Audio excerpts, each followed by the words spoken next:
Welcome to the inaugural edition of Big 12 Picks for the 2020 season.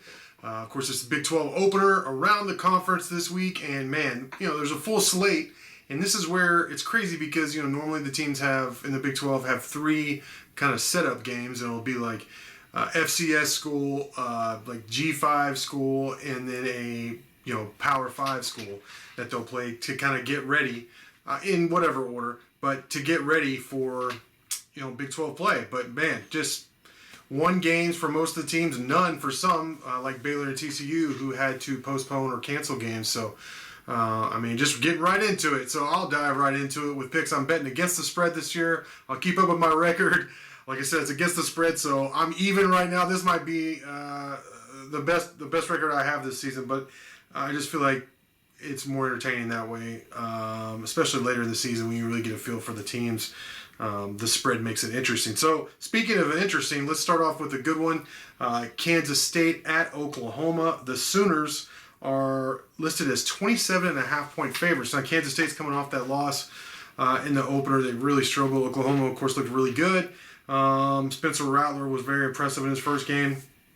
Look, honestly, I think Oklahoma kicks their butts, but 27.5 is a lot, even for the Sooners against Kansas State. I think the Wildcats probably come back closer to the mean rather than play as bad as they did in that first game.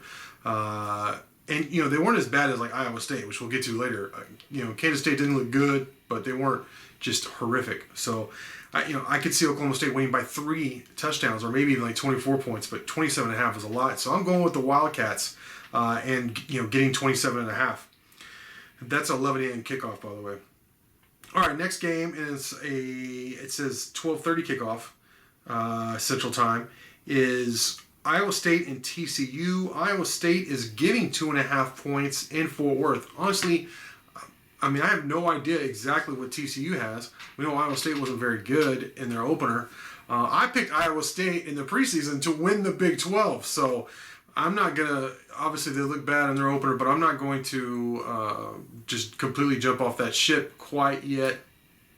I think because TCU, we don't know what Max Duggan's, they say he's going to play. We don't know what his status is, if he's going to start.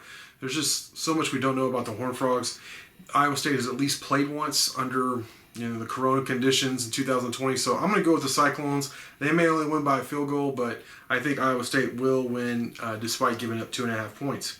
All right. Of course, another game, and this is a big game, is for me personally, is Texas Tech is hosting Texas. Now, they opened, the Longhorns did as 16.5-point favorites. What I'm seeing as of Wednesday is the Longhorns being favored by 18, which is the biggest margin, or is the most Texas has been favored in Lubbock in the history of their series. So that's saying a lot.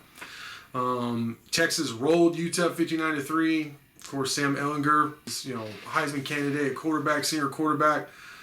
There's a lot of pressure on his shoulders, but man, Texas Tech, they look terrible against Houston Baptist, specifically their secondary. That's a bad recipe there. I think Texas does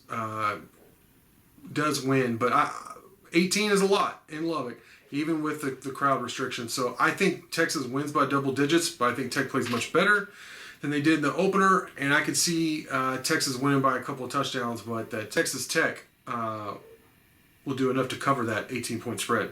All right, next game, another 2:30 game, is West Virginia at Oklahoma State, and Oklahoma State is 8.5-point favorites. Now, West Virginia opened the season in an impressive fashion, and really get after Eastern Kentucky, whatever that's worth. I will say the Mountaineers handled their business when a lot of schools didn't against perceived lesser foes. So that impressed me. And Oklahoma State really struggled against Tulsa. So I don't know,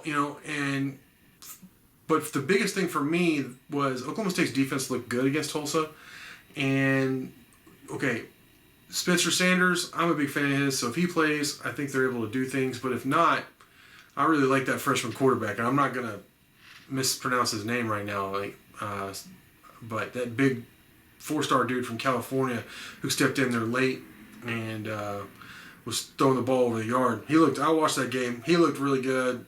If you're an Oklahoma State fan, you got to be really excited about the future of both those quarterbacks. I mean, you could have two of the better quarterbacks in the league in a couple of years, assuming they both stay around.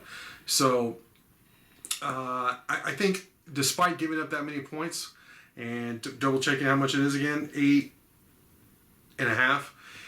Despite giving up 8.5 points, I think Oklahoma State rolls because I think they're good. I think they have their hiccup. They've had a lot of drama in the offseason, even more than like everybody else around the country. And so, or most of the teams around the country, I think maybe they might come together, especially the way they won that game. They got a little bit of seasoning, like I said, in this 2020 type Corona atmosphere. And I think the Cowboys roll.